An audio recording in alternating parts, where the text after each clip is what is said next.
Out of all the golden figures throughout history, one of the most interesting and principled would have to be Tecumseh, otherwise known as Shooting Star.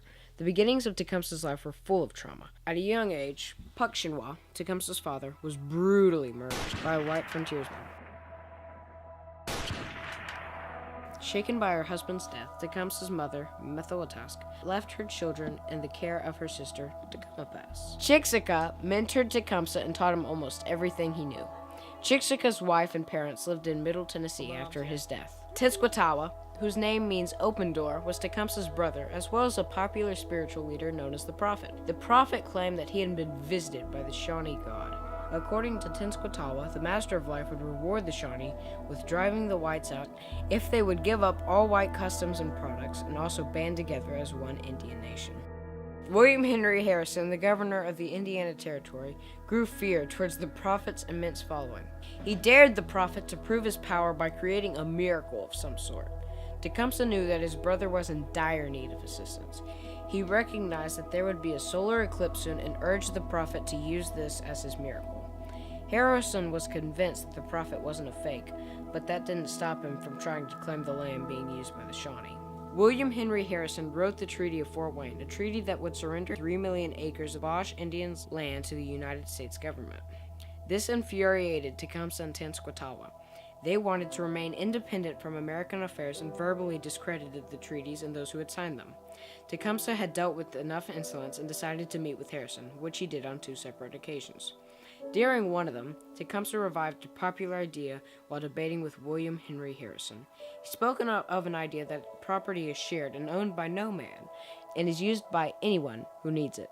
This idea has stuck around a long time and is similar to socialism, but at the same time very different. Now that Tenskwatawa had the Shawnee convinced that he was really visited by the Master of Life, Tecumseh could execute his plan. Tecumseh planned to drive out all the whites by uniting every tribe into one American nation. While he was away uniting the tribes, he needed someone to be chief in his place, and he entrusted Tenskwatawa with the position of temporary chief. Since everyone was convinced that Tenskwatawa was a prophet, they were certain that he would guide them and keep them safe. Tecumseh gave his brother one rule: do not attack the whites, it will only destroy our tribe. The prophet, lacking the military skills and discipline of his brother, decided to go against his brother's warnings and attack the Anglo settlers. He claimed that the Master of Life had come to him so that he could lead the Shawnee to victory against the American settlers. He also predicted that the whites' bullets would not harm their forces. The Shawnee attacked Harrison's men before daybreak on the morning of November 7, 1811.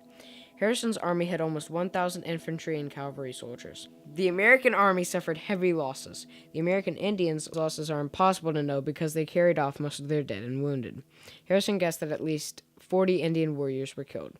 This is now known as the Battle of Tippecanoe. Tecumseh tried to resurrect his confederation, but many refused to join him again. Unfortunately for Tecumseh, to gain recognition, he had become allies with his brother. The prophet, by making such arrogant statements before the fight, led Tecumseh's followers to reject the alliance. Until he died, Tenskwatawa lived in his own village with only his close relatives. After the loss, Tecumseh allied himself with the British against the U.S. Tecumseh agreed to join British forces in exchange for his homeland. That promise was never delivered. The British were retreating into Canada when Tecumseh and his warriors joined them. Tecumseh was killed in the afternoon of October 5, 1813. He was 45 years old. No one knows exactly where he fell or who killed him. At least 24 white men took credit for pulling the trigger that killed Tecumseh. William Henry Harrison built his reputation as vanquisher of Tecumseh.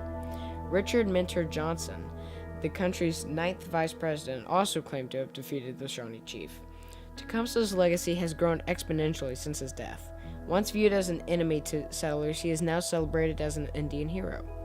Tecumseh may not be as famous as other historical figures, but he is certainly interesting. You now know about his life, beliefs, and mystery surrounding his death. He suffered a great conflict when his brother sabotaged the alliance, and he came to a compromise when he allied with the British. And while he may not have been perfect, he had principles and he kept them, which is what makes him another golden figure in history.